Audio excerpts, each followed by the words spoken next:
Hello everyone. Myself CA Pavan Mittal.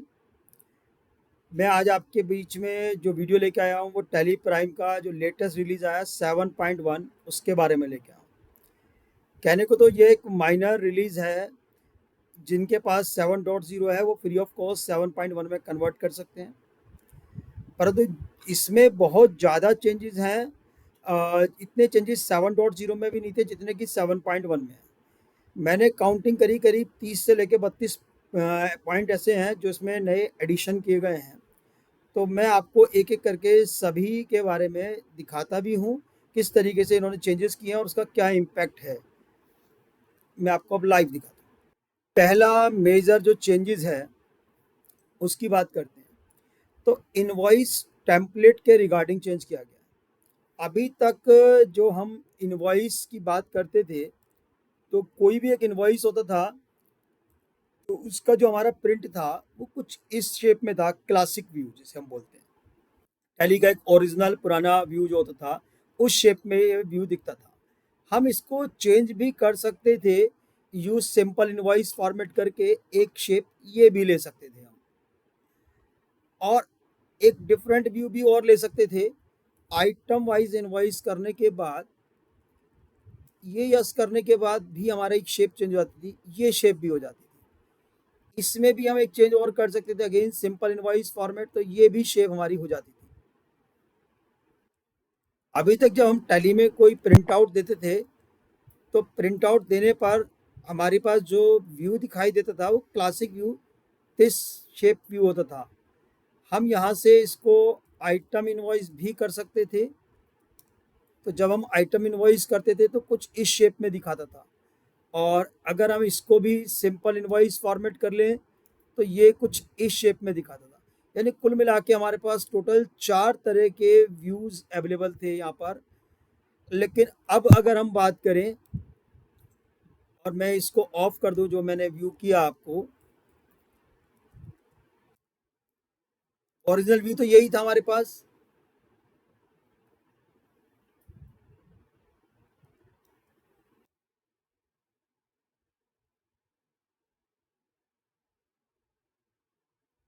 ये original view था हमारे पास। यहाँ पर अब नया ऑप्शन दे दिया गया चेंज टेम्पलेट, और 7 तरह के यहाँ पर व्यूज दे दिए गए हैं। ये देखिएगा आप, यहाँ पर ये कुछ इनवॉइस के टेम्पलेट्स दिए गए हैं जो टैली ने डिज़ाइन किए हैं। और ख़ास बात यह है कि आप इन डिज़ाइंस को अपने हिसाब से फर्दर मॉडिफाई कर सकते हैं। पहले इन सब के लिए आपको कस्टमाइजेशन करानी होती थी, कुछ पेमेंट देना होता था, लेकिन अब यहाँ पर ये टेम्पलेट्स अवेलेबल हैं, आप इन्हीं को चूज़ कर सकते हैं। और इनको भी फर्दर कस्टमाइज़ करना चाहें तो कर सकते हैं। देखिए राइट साइड में यहाँ पर ऑप्शन दिए हुए हैं कस्टमाइज़ करने के लिए। जैसे एक एग्जांपल देखें, F8 फ़ॉन्ट्स एंड कलर, आप चाहें तो कोई सा भी फ़ॉन्ट साइज़ कर सकते हैं इसके हिसाब से, कलर डाल सकते हैं, और कलर भी अपनी चॉइस के हिसाब से बना सकते हैं, ले सकते हैं। यहाँ पे कस्टम कलर भी ले सकते हैं और इनमें से भी कोई कलर आप चूज़ कर सकते हैं। तो यहाँ पर आपके पास एक फ्लेक्सिबिलिटी दे दी गई है कि आप फ़ॉन्ट साइज़ चेंज करें, कलर चेंज करें। ये 7 टेम्पलेट हैं, इनको फर्दर मॉडिफाई कर सकते हैं। इसमें आप वाटर मार्क भी लगा सकते हैं। देखिए यहाँ पे F5 वाटर मार्क का ऑप्शन भी दिया है। आप वाटर मार्क भी अपने हिसाब से लगा सकते हैं, प्रॉपरली प्रिंटेड आएगा वाटर मार्क।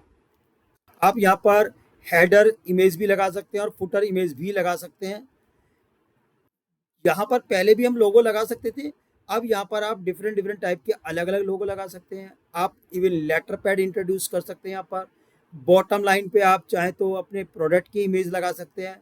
यानी यहाँ पर आपके पास वेरियस टाइप के ऑप्शंस दे दिए गए हैं, और इस टेम्पलेट को आप अलग अलग वाउचर टाइप पर भी सेट कर सकते हैं। देखने में आपको इनवॉइस हाफ पेज का नज़र आ रहा होगा, लेकिन ऐसा नहीं है।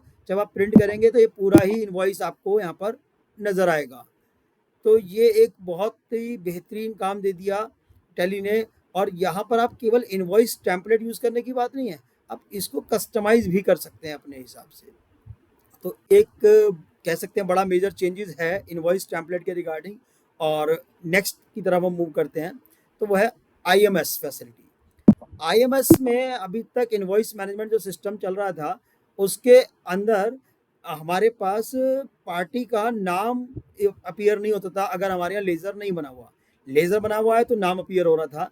उस केस में यहाँ पर अब पोर्टल से लीगल नेम, ट्रेड नेम जो है उसका वो पिक होके आ रहा है, और अगर वो आपके यहाँ बना हुआ नहीं है तो आप सिंगल क्लिक से उसको बना भी सकते हैं। तो ये भी एक बहुत बढ़िया चेंजेस है जो आप यहाँ पर कर पाएंगे आईएमएस के अंदर। एक तो आपको व्यू हो रहा है और साथ ही आप लेज़र भी बना पाएंगे। एक और मेजर चेंज है ऑटो रैप टेस्ट। पहले एक समस्या आती थी कि हमारे पास अगर कोई लेंथी नाम है तो वो मिक्स हो जाता था, उसकी लेंथ छोटी हो जाती थी, कई बार वो रीडेबल नहीं होता था। खास तौर पे गवर्नमेंट कॉन्ट्रैक्टर्स के यहाँ पे जब अब उसको पूरा डिस्क्रिप्शन लिखना होता था तो वो अपने आप ही सेकंड थर्ड लाइन में मूव नहीं करता था, तो हमें मूव कराना पड़ेगा, अदरवाइज यह वो मिक्स हो जाता था।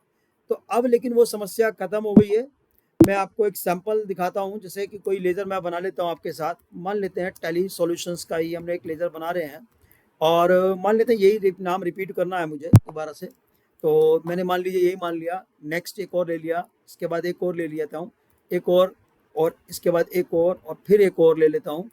तो देखिए अगर मेरे पास इतना लंबा नाम हो गया है, जैसे ही मैं एंटर करूँगा ये देखिए नेक्स्ट सेकंड थर्ड लाइन में अपने आप मूव कर जाएगा। सेम इशू प्रिंटिंग के अंदर भी आता था, तो प्रिंटिंग में भी ये इशू सोल्व कर दिया गया है। अब आपकी चाहे प्रिंटिंग हो या टैली के अंदर व्यू आप कर रहे हो तो आपको ये एक लाइन में खिचड़ी पका हुआ नाम नहीं दिखाई देगा, मिक्स होता हुआ दिखाई नहीं देगा। वो अपने आप ही सेकंड थर्ड लाइन में अपने आप ही ऑटोमेटिकली मूव करेगा और रीडेबल भी रहेगा, ये आपको दिखाई देगा। अगर आपके टैली में ये फंक्शन नहीं आ रहा है तो इसको ऑन ऑफ करने की फैसिलिटी भी दी गई है। F1 में जाएंगे, सेटिंग में जाएंगे, डिस्प्ले में जाएंगे, यहाँ पर आप ऑटो रैप टेस्ट टाइप करेंगे, देखिए यस किया हुआ है तो यस ये ऑटो रैप काम करेगा। अगर मैं इसे नो कर दूंगा तो ऑटो रैप काम नहीं करेगा। यानी यूज़र की चॉइस है, उसे ऑटो रैप चाहिए तो यस कीजिए और नहीं चाहिए तो आप उसको नो कर सकते हैं। तो ये भी एक बहुत बेहतरीन और बढ़िया फीचर है, जो बहुत समय से यूज़र की डिमांड थी, वो फीचर भी यहाँ पर इंट्रोड्यूस कर दिया गया है। नेक्स्ट फीचर की तरफ मूव करता हूँ, कनेक्टेड बैंकिंग। हमारे यहाँ पर जितने भी बैंक्स हैं टैली का सबके साथ इंटीग्रेशन है। 142 प्लस से ज़्यादा बैंकिंग है, उनका साथ सबके साथ टैली का लिंक है। आप उनकी चेकबुक भी प्रिंट कर सकते हैं, बैंक की स्टेटमेंट रिकनसाइल भी कर सकते हैं। लेकिन मेजर चीज़ थी कि कनेक्टेड, यानी कि जब मुझे कुछ करना ही ना पड़े और बैंक कनेक्टेड हो जाए और मैं हर समय उसका लाइव बैलेंस भी चेक कर सकूँ। तो वो चीज़ भी टैली ने स्टार्ट कर दी है। कुछ बैंकों के साथ उसका टाई अप हो चुका है, जैसे कि आपके पास एक्सिस बैंक हो, कोटक बैंक है, एसबीआई है, उनके साथ पहले ही था। अब ये 7.1 लाए तो उसके साथ में आईसीआई बैंक की भी कनेक्टेड बैंकिंग स्टार्ट हो चुकी है, यानी कि वो बैंक आपके इजीली कनेक्टेड हो जाएंगे। इसके अलावा 22 बैंक्स और हैं जहाँ पे रिक्वेस्ट के बेस पर आप कनेक्टेड कर सकते हैं, लेकिन ये 4 बैंक तो ऐसे हैं जो इजीली आपके टेली से ही कनेक्टेड हो जाएंगे। तो ये भी एक बहुत बेहतरीन बढ़िया फीचर है। एक और फीचर बताता हूँ जी, बैंक रिकन्सिलेशन जब हम करते थे तो बैंक रिकन्सिलेशन के टाइम पर हमारे पास एक चैलेंज आता था कि वो बिल वाइज बिल एडजस्ट नहीं करता था। मेरे को एंट्री सेव करने के बाद दोबारा उस एंट्री को ओपन करके बिल वाइज बिल एडजस्ट करना होता था। लेकिन मैं अब आपको दिखाता हूँ कि ये ऑप्शन भी यहाँ आ गया है। मेरे पास ये 3 वाउचर्स हैं मान लीजिए, और मैं इस वाउचर को क्रिएट वाउचर करना चाहता हूँ, इन तीनों वाउचर्स को। तो क्रिएट वाउचर में जाऊँगा तो जैसे ही मैं इस लेज़र को लेता हूँ, एंटर करूँगा, तो ये देखिएगा ये मुझे यहाँ पे ऑप्शन देता है बिल वाइज बिल एडजस्टमेंट करने की। ये देखिएगा ये मुझे बिल वाइज बिल एडजस्टमेंट करने की परमिशन दे रहा है। पहले ये ऑप्शन नहीं था, पहले ये ऑप्शन यहाँ पर अवेलेबल नहीं था बिल वाइज बिल का। अब यहाँ पर बिल वाइज बिल भी एडजस्टमेंट करने की परमिशन आ गई है। ठीक है ना।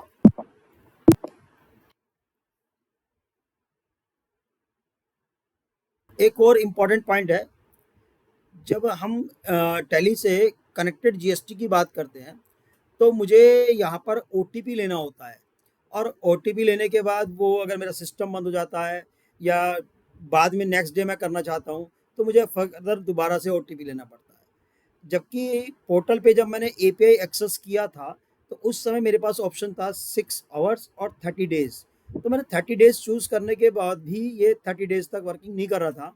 अब इन्होंने इसको एनहांस कर दिया है।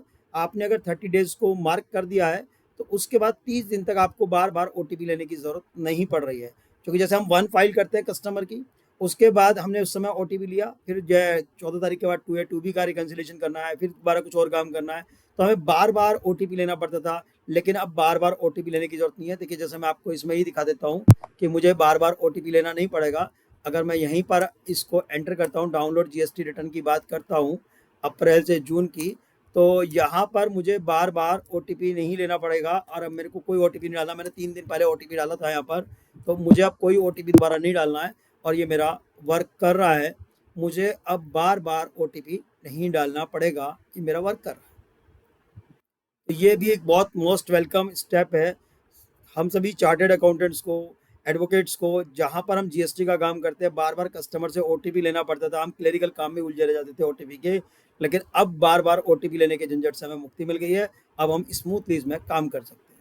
ये बात अकाउंटेंट्स के लिए भी लागू होती है, उन्हें ओनर से बार-बार ओटीपी लेना पड़ता था जीएसटी के रिकन्सिलेशन के लिए, लेकिन अब बार-बार ओटीपी लेना नहीं पड़ेगा, 30 डेज़ के लिए वो वैलिडिटी है।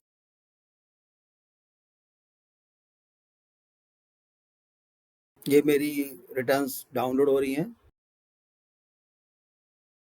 मैं आपको एक और नया फीचर दिखाता हूँ जो बहुत ही ज़्यादा वेलकम स्टेप है और बहुत दिनों बाद, बड़ी डिमांड के बाद वो फीचर आया है। HSN validation. पहले ई इनवॉइस बना रहा है, ई वे बिल बना रहा है, पर्सन ने कहीं से भी उठा के एक एचएसएन डाल दिया और परेशान कि भाई एचएसएन के बिना काम नहीं हो रहा, या जीएसटीआर 1 फाइल कर रहे हैं तब भी एचएसएन काम नहीं कर रहे। तो अब आपके लिए वो बहुत आसान हो गया। मान लीजिए मैं किसी भी स्टॉक आइटम पर हूँ और कोई भी एक स्टॉक आइटम मैं बना लेता हूँ, कंप्यूटर का स्टॉक आइटम बना लिया, कंप्यूटर, और उसके लिए यहाँ जब मैं जाऊँगा स्पेसिफाई डिटेल एयर, तो यहाँ पर मुझे ड्रॉप डाउन से एचएसएन चूज़ करने की यहाँ पर परमिशन मिलती है। मैं यहाँ से एचएसएन चूज़ कर सकता हूँ। यहाँ से आप एचएसएन चूज़ कर सकते हैं। आपके पास यहाँ पर एचएसएन मिल गया, जैसे पर्सनल कंप्यूटर मैंने ले लिया, तो यहाँ पर देखिए मेरे पास एचएसएन आ गया और मैंने कंप्यूटर लिखा था, मुझे यहीं पर इसका एचएसएन मिल गया। अब मुझे एचएसएन की गलती की संभावना खत्म है। मुझे अगर एचएसएन मालूम है तो मैं ऐसे भी टाइप कर सकता हूँ, तो भी मुझे यहाँ पर एचएसएन के सॉर्टिंग करके यहाँ पे सामने नाम दिखा देगा कि मैं इससे मिलता जुलता नाम सेलेक्ट कर पाऊँ। तो सबसे बढ़िया और बहुत आसान हो गया सबके लिए, क्योंकि यहाँ पर एचएसएन का वैलिडेशन में सबसे ज़्यादा गलती होती थी, वो गलती भी अब समाप्त हो जाएगी। किसी को भी जीएसटीआर 1 में या किसी भी तरह के इनवॉइस, ई वे बिल में अब ये परेशानी का सामना नहीं करना पड़ेगा। एक और इशू था टबैको वालों के लिए। टबैको वालों के लिए ई इनवॉइस तो टैली में बनना शुरू हो गया था 7.0 के अंदर, लेकिन उनके जीएसटीआर 1 में कुछ इश्यूज आ रहे थे। तो जीएसटीआर 1 की फाइलिंग के समय जो एमआरपी बेस्ड कैलकुलेशन की बात थी, वो भी 7.1 में सपोर्ट हो गई है। अब आप जीएसटीआर 1 बनाएंगे तो सिंगल क्लिक से यहाँ से जीएसटीआर 1 चली जाएगी। उसके लिए आपको कुछ फर्दर एक्सेल में या फर्दर कोई वर्किंग करने की ज़रूरत नहीं है। एक और केस बता देते हैं जी, एक्सपोर्ट के केस में रिफंड। अगर हमारे पास एक्सपोर्ट है और हम एलयूटी का केस नहीं है, ये देखिएगा मेरे पास यहाँ पर मैंने केस बनाया है जहाँ पर एलयूटी का केस नहीं है, कोई एलयूटी वाला केस नहीं है, कोई एलयूटी नंबर नहीं है, और मैं एक्सपोर्ट कर रहा हूँ। मान लेते हैं एक्सपोर्ट कर रहे हैं चाइना पार्टी को, मान लेते हैं, और कोई भी एक आइटम बना लेते हैं।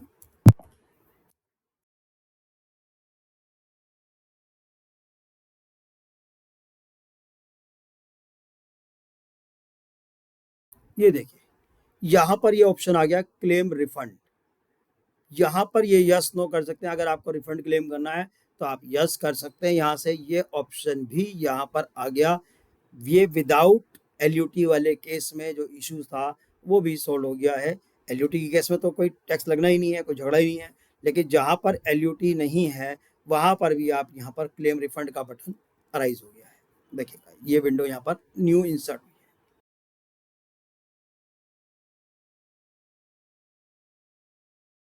एक और चीज़ दिखा देता हूँ इसी के रिगार्डिंग।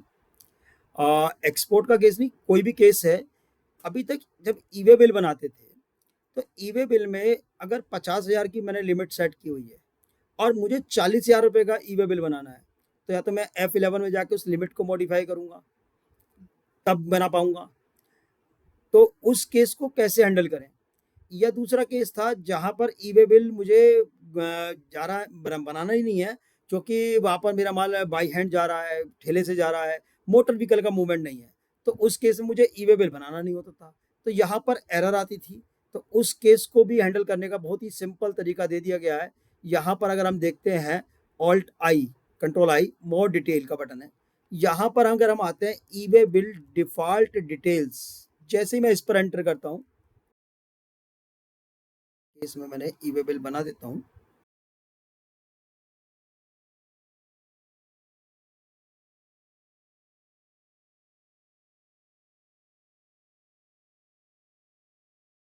ई वे बिल एप्लीकेबिलिटी, यहाँ पर मैं कर सकता हूँ, सिस्टम द्वारा है तो सिस्टम से चले गई, जो भी हमने लिमिट सेट करी है F11 में। लेकिन यहाँ पर दो ऑप्शंस मुझे और दे दिए गए हैं, इग्नोर थ्रेशोल्ड लिमिट, यानी जब मैं 50,000 की लिमिट को इग्नोर करके 40,000 का, 10,000 वाले इनवॉइस का भी अगर मैं ई वे बिल बनाना चाहूँ तो मैं इस बटन को प्रेस कर सकता हूँ। तो ये मेरा 1 रुपये का भी इनवॉइस होगा तो उसका भी मेरा ये ई वे बिल बना देगा। एक्सक्लूड फ्रॉम जनरेशन, यानी कि मेरा बिल तो 50,000 से ज़्यादा का है, लेकिन वो बाई हैंड जा रहा है या कोई और अदरवाइज वजह है जिसकी वजह से मुझे उसका ई वे बिल नहीं बनाना है, तो एक्सक्लूड फ्रॉम जनरेशन यहाँ से भी मैं कर सकता हूँ। तो उस केस में मेरा इनवॉइस में ई वे बिल नहीं बनेगा। तो जो मुझे मैनुअली एडजस्टमेंट करनी पड़ रही थी वो नहीं करनी पड़ेगी। ये वेलकम स्टेप है। ये दोनों नए चेंजेस भी आ गए हैं, इग्नोर थ्रेशोल्ड लिमिट्स और एक्सक्लूड फ्रॉम जनरेशन। कहाँ से मिलेगा, अगेन एक बार देख लें आप, कंट्रोल आई करेंगे तो यहाँ पर आपके पास जो जीएसटी ई वे बिल एप्लीकेबिलिटी वाला बटन है, यहाँ पर ये बटन दिया। एक और पॉइंट मैं दिखाता हूँ आपको, उसके लिए मैं अपनी ही टैली में जाऊंगा। अभी तक हम जब 2A या 2B का रिकंसिलेशन करते थे और क्वार्टरली रिटर्न फाइलर है, तो उस केस में अगर मैंने कोई इनवॉइस की 2B की डेट जुलाई कर दी है और 2A के हिसाब से वो अप्रैल या मई जून है, तो मुझे अगर 2A में मैं चेंज करता था तो 2B में चेंज हो जाती थी, और 2B में चेंज करता था तो 2A में चेंज होती थी। लेकिन अब मैं बल्क में भी यहाँ पर चेंज कर पाऊंगा। देखिएगा, DOG 2A में मैं आता हूँ और मान लीजिए मैं कोई भी इनवॉइसेस पर एंटर करता हूँ और मुझे इनकी कोई भी इफेक्टिव डेट डालनी है। मान लीजिए ये मेरे टेलीफोन के बिल्स हैं और मुझे इनकी ही इफेक्टिव डेट चेंज करनी है। तो यहाँ से जब मैं इफेक्टिव डेट चेंज करने के लिए जाता हूँ तो अब मुझसे यहाँ पूछेगा ऑल रिटर्न में करनी है, 2A में करनी है, 2B में करनी है, 3B में करनी है। पहले जब मैं बल्क में चेंज कर, सिंगल सिंगल तो मैं चेंज कर पा रहा था, लेकिन अगर मैं बल्क में चेंज करता था तो वो ऑटोमेटिक सारी रिटर्न के लिए चेंज होता था, 2A के लिए भी हो जाता था, 2B के लिए भी चेंज होता था। लेकिन अब मैं इफेक्टिव कर सकता हूँ, केवल मुझे 2A के लिए चेंज चाहिए, 2B के लिए चाहिए, 3B के लिए चेंज चाहिए, तो वो मैं कर सकता हूँ। और ऑल रिटर्न के लिए चाहिए तो मैं वो भी कर सकता हूँ। तो ये भी एक मोस्ट वेलकम स्टेप है जो यहाँ पर इन्होंने इंट्रोड्यूस किया।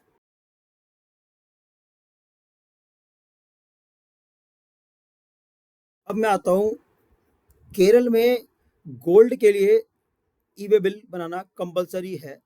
उस केस को कैसे हैंडल करेंगे, वो केस भी दिखा देता हूँ, वो भी चेंज किया है। अब मैंने एक ये डिफरेंट टैली बनाई और मैं आपको दिखा देता हूँ कि मैंने केरल के हिसाब से डिजाइन किया है।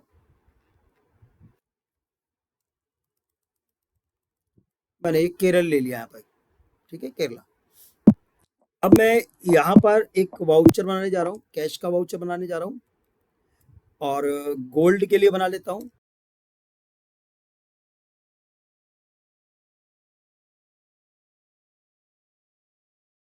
ये देखिएगा, जब यहाँ पे मैं जा रहा हूँ तो ये मुझसे ई वे बिल के लिए डिटेल आ रही है। तो यहाँ पर पहला ही बटन आ गया, type as gold, goods as gold. अगर मैं गुड्स पे यस कर दूंगा तो ये गोल्ड के हिसाब से यहाँ पर ई वे बिल बना देगा बिना व्हीकल इंफॉर्मेशन के, क्योंकि गोल्ड में आदमी बाई हैंड भी ले जा सकता है। उस केस में भी कंपलसरी है ई वे बिल बनाना केरल के अंदर। तो वहां पर केरला के अंदर जो सिस्टम इन्होंने इंट्रोड्यूस किया उसके लिए यहाँ पर ये बटन दे दिया। अगर हम एज गोल्ड गुड्स कर देंगे गोल्ड वाला, तो यहाँ पर ये ई वे बिल बना देगा विदाउट पार्ट बी इंफॉर्मेशन। ये भी एक मोस्ट वेलकम स्टेप है जो केरल के लिए था। एक और नया चेंज जो कि 15 जून से प्रपोज था ई वे बिल के रिगार्डिंग, और अब वो डेफर्ड होके 1 अगस्त 2026 हो गया है। पहले तो वो चेंजेस गवर्नमेंट ही बार बार उसको डेफर कर रही है और डेफर के साथ साथ उसके अंदर चेंजेस भी कर रही है, क्योंकि वहां पर जो उन्होंने रिक्वायरमेंट रखी है, एक तो बिल टू और शिप टू के अंदर जब शिप टू वाले का भी जीएसटी नंबर मेंशन करना कंपलसरी किया गया है। तो मैं बता देता हूँ कि पहले भी टैली के अंदर तो ये रिक्वायरमेंट थी और टैली में पहले भी शिफ्ट टू वाले का हम जीएसटी नंबर डाल सकते थे, लेकिन ई वे बिल की प्रिंटिंग में वो नहीं आता था क्योंकि गवर्नमेंट ऑफ इंडिया ने ही इस चीज़ को नहीं किया था, तो वो वहाँ पर प्रिंटिंग में नहीं आ रहा था। लेकिन अब जो है गवर्नमेंट ऑफ इंडिया ने पहले जब नोटिफिकेशन दिया तो उसमें उन्होंने कहा कि हमें जो शिफ्ट टू वाला पर्सन है उसके केस में भी आपको यहाँ पर जीएसटी नंबर प्रिंटेड होना चाहिए। लेकिन गवर्नमेंट ने अभी रिसेंटली अपनी एडवाइजरी में चेंज किया है कि वो जीएसटी नंबर डलने के बावजूद भी ई वे बिल पे प्रिंट नहीं होगा क्योंकि ट्रेड सीक्रेसी का मैटर है। परंतु आपको फिर भी सप्लायर को इन्फॉर्म तो करना ही होगा, तभी तो वो सप्लायर यहाँ पर फीड कर पाएगा उसको। तो मे बी अभी गवर्नमेंट उसको बहुत सारे चेंजेस करेगी, लेकिन टैली में वो फील्ड ऑलरेडी है यहाँ पर जीएसटीएन नंबर का, जिसके द्वारा आप यहाँ पर GST number shift to case में डाल सकते हैं। और जैसा भी गवर्नमेंट की गाइडलाइंस आएंगी फाइनल होके, टैली उसको will be supported, already supported है और उसके अंदर उसी तरीके से काम करेगा। कुछ अगर फर्दर कोई चेंजेस आता है तो अकॉर्डिंग टैली अपडेट हो जाएगा उसके अकॉर्डिंग। तो ये भी चेंजेस टैली ने 7.1 में कर दिया है, और पहले से भी था और अब भी उन्होंने और अपडेट कर दिया इसको। नेक्स्ट है जी टीडीएस रिटर्न के रिगार्डिंग। टैली में न्यू टीडीएस रिटर्न्स के जो फॉर्म्स हैं, क्योंकि आपको मालूम है इनकम टैक्स एक्ट 2025 लागू हो चुका है, रूल्स भी आ चुके हैं 2026 के, तो अब उसके हिसाब से यहाँ पर टीडीएस की रिटर्न्स के फॉर्म जो 24Q 26Q 27EQ होते थे वो चेंज हो गए हैं और नए फॉर्म आ चुके हैं। तो मैं आपको दिखा देता हूँ, मेरे यहाँ टीडीएस रिपोर्ट में देखिए नए फॉर्म्स, फॉर्म नंबर 140 144 मेरे इस टैली में रिफ्लेक्ट होने शुरू हो गए हैं। पुराने वाले फॉर्म हट गए हैं और नए वाले फॉर्म मेरे यहाँ पर रिफ्लेक्ट कर रहे हैं। तो यहाँ पर टैली ने इन नए टीडीएस के फॉर्म्स को भी सपोर्ट कर दिया है, यानी टैली से आप टीडीएस की रिटर्न भी फाइल कर सकते हैं। लेटेस्ट वाली जो अप्रैल मई जून की अब जानी है आपकी 31 जुलाई तक, वो भी आप इस टैली से सपोर्टेबल है 7.1 के अंदर। नेक्स्ट एक और चेंजेस आपको मैं दिखाता हूँ ईमेल के रिगार्डिंग। अभी तक टैली से हम ईमेल तो भेज ही सकते थे, कोई भी चीज़ का अगर मुझे ईमेल करना है, मान लीजिए कोई भी एक लेज़र मुझे मेल करना है, तो मैं इस लेज़र को यहाँ से मेल कर सकता था। और मेल करने के लिए मुझे कंट्रोल एम, यहाँ पर ऑल्ट एम, और करंट पे जाकर यहाँ से मुझे अपनी मेल आईडी कॉन्फ़िगर करनी है और एंटर करना है। तो ईमेल आईडी ओपन करने के बाद यहाँ पर मैं मैसेज भी कोई टाइप कर सकता था पहले भी और आज भी कर सकता हूँ। यहाँ से जब मैं इसको सेंड करता हूँ, फॉर्मेट भी मैं कुछ भी ले सकता था अपने हिसाब से। मान लीजिए मैंने पीडीएफ ले लिया, मैंने यहाँ एंटर किया तो ईमेल करने जाऊँगा तो यहाँ पर देखेंगे मैं यहाँ पर अपनी ईमेल आईडी ले लेता हूँ मान लीजिए।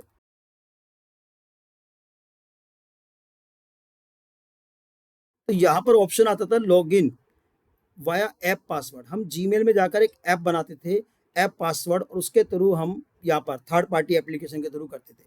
तो वो ऑप्शन आज भी है, मैं यहाँ पर डालूंगा अपना जो मैंने ऐप पासवर्ड बनाया वो डाल सकता हूँ और उसके थ्रू काम कर सकता हूँ। लेकिन एक और वेलकम स्टेप दिया, जब मुझे ऐप पासवर्ड नहीं बनाना है तो लॉगिन वाया ब्राउज़र भी मैं कर सकता हूँ। ये देखिए लॉगिन वाया ब्राउज़र मैं क्लिक करता हूँ तो ये मुझ पर यहाँ पर ये विंडो सामने आएगी, साइन विद द गूगल, और मैंने यहाँ पर अपनी ईमेल आईडी ले ली है। कंटिन्यू करूंगा, terms and condition accepted, continue करूंगा। एक बार दोबारा ट्राई करता हूँ, कुछ इशू हुआ होगा।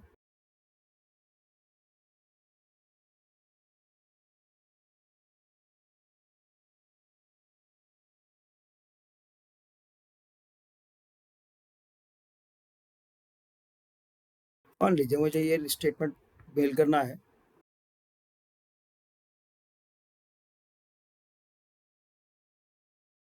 मैंने मेल आईडी ही रॉन्ग टाइप किया है। मैंने जैसे ही ये टाइप किया, ये देखिएगा, ये देखिए लॉगिन वाया ब्राउजर का ऑप्शन आ गया, साइन इन विद गूगल, ये देखिए लॉगिन सक्सेसफुल, और मेरा मेल जाने के लिए रेडी है। अब ये मेरा टैली से ही बाय डिफॉल्ट मेल चला जाएगा ब्राउजर के थ्रू।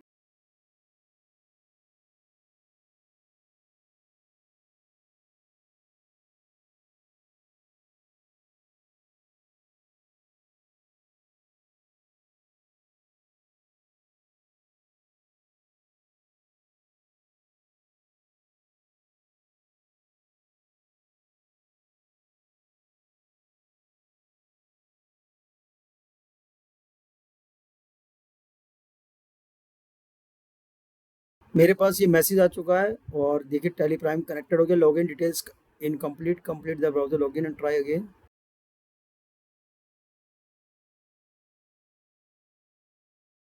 ये देखिए मेरा मेल चला गया, सक्सेसफुली मेल सेंड।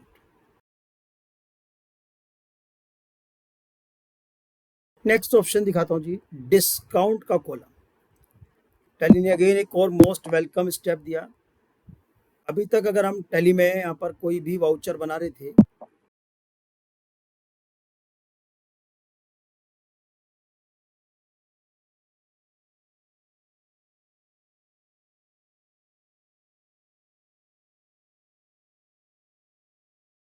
तो मैंने यहाँ पर एक वाउचर बनाया,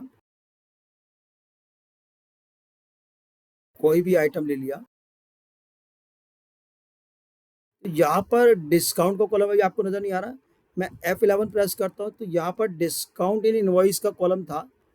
तो यहाँ करने के बाद सिंपल मेरे पास डिस्काउंट का परसेंटेज का कॉलम आता था, लेकिन अब यहाँ पर इन्होंने दे दिया परसेंटेज में चाहिए, अमाउंट में चाहिए, बहुत परसेंटेज एंड अमाउंट दोनों चाहिए। तो ये भी एक वेलकम स्टेप है। F11 में यहाँ पर फीचर दे दिया, डिस्काउंट आपको किस शेप में चाहिए, परसेंटेज, अमाउंट या बोथ।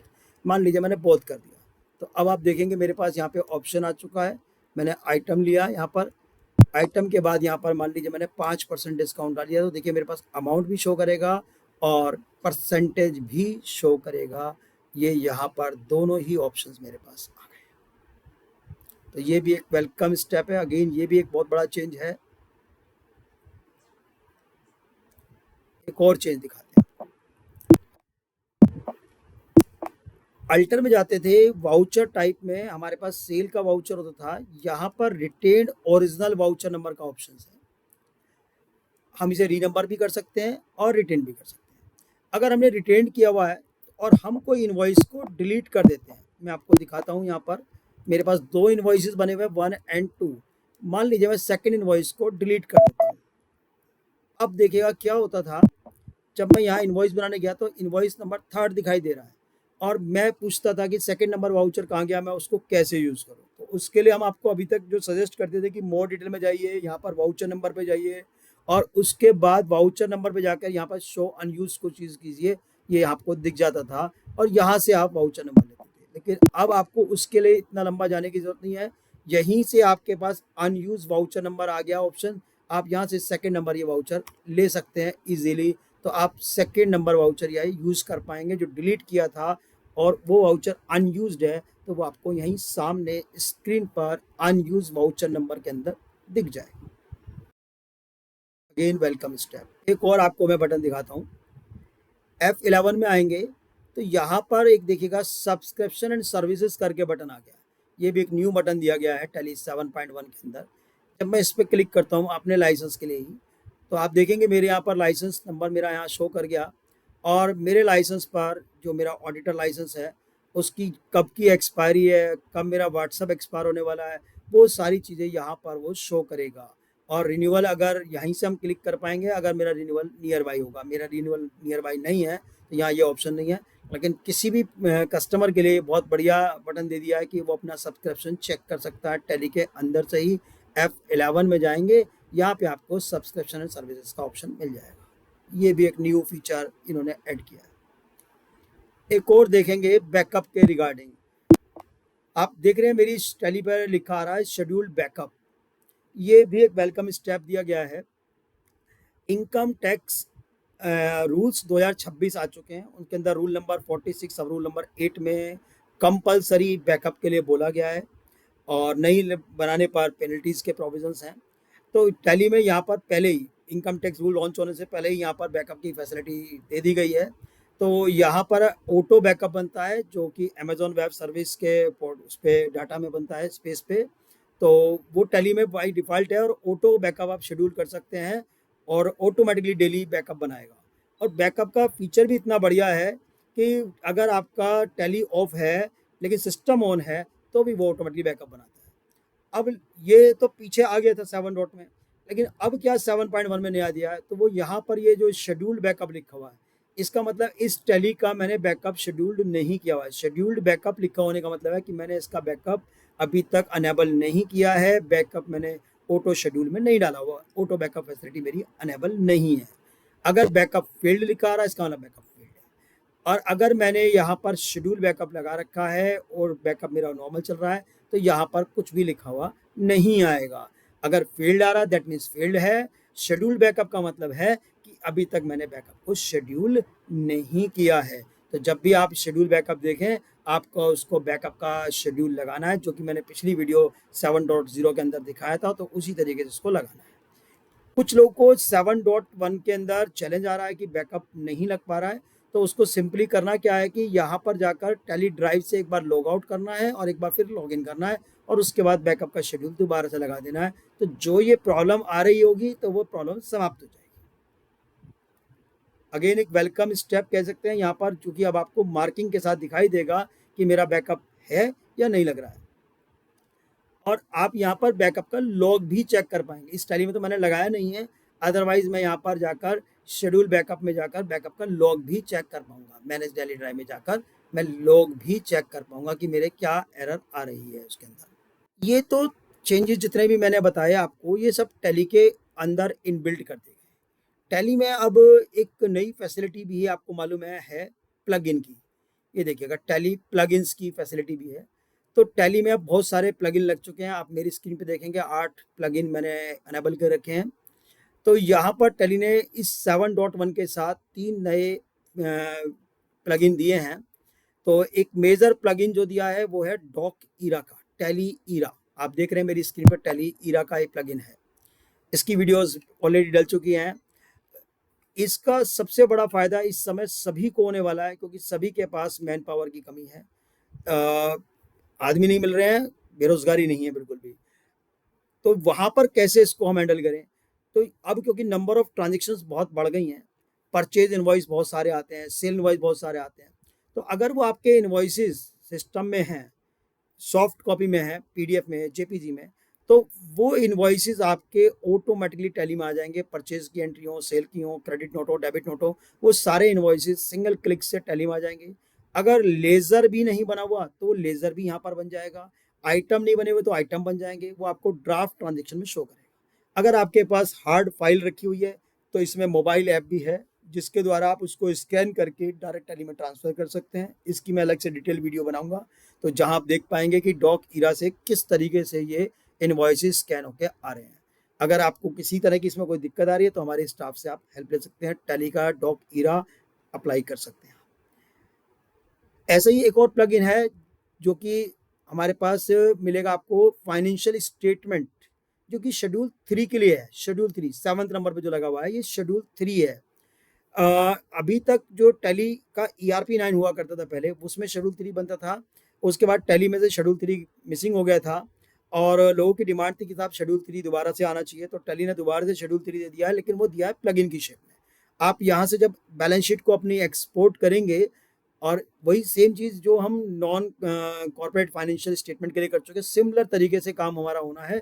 सेम तरीके से वही प्लगइन काम करेगा, जिस भी हम टैली में चाहेंगे तो वहाँ पर प्लगइन काम करेगा और वो हमारी बैलेंस शीट एक्सपोर्ट होकर एक्सेल में आ जाएगी और वहीं पर हम उसको कर पाएंगे इसको। तो शेड्यूल 3 भी दे दिया गया है टैली के अंदर। और एक लास्ट मैं आपको प्लगइन और बता देता हूँ, अमेजोन का भी प्लगइन यहाँ पर आ गया है।